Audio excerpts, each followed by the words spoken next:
Hi. Okay, today we're talking about something a little unexpected, but super relatable. What do coffee, anger, and infatuation all have in common? It sounds random, I know, but stick with me because this actually says a lot about how your personal energy works and why so many of us feel drained even when we've had that extra espresso or when we're caught up in a fury emotion. So let's start with coffee. Everyone's favorite legal stimulant.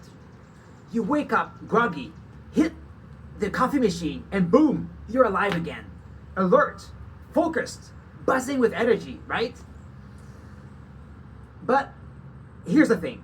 Coffee doesn't actually give you energy.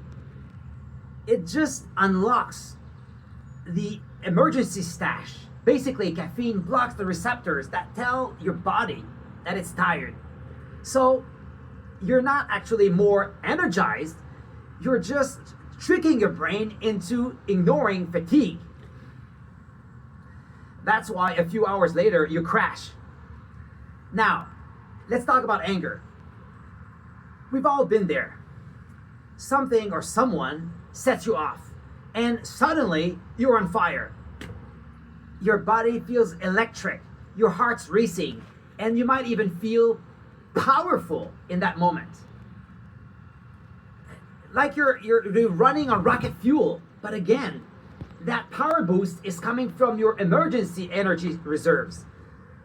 Your body is going into fight or flight mode, and that takes a big toll. Anger gives you a temporary charge, but it drains you afterwards.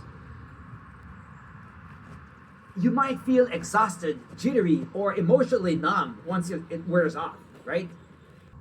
And finally, infatuation. The crush, the obsession, the butterflies, and the daydreams. You feel alive, inspired, maybe even invincible. This person walks into the room, and it's like someone just turned on the lights in your soul, right? But guess what? That's still your emergency energy system lighting up. It's not stable. It's not lasting. It's a surge. And when the excitement fades, so does the energy. So here's the big takeaway. Coffee, anger, and infatuation are all short-term energy spikes. They feel amazing in the moment, but they cost you more than they give. If you rely on them too much, you end up depleted, anxious, and out of sync with your real energy.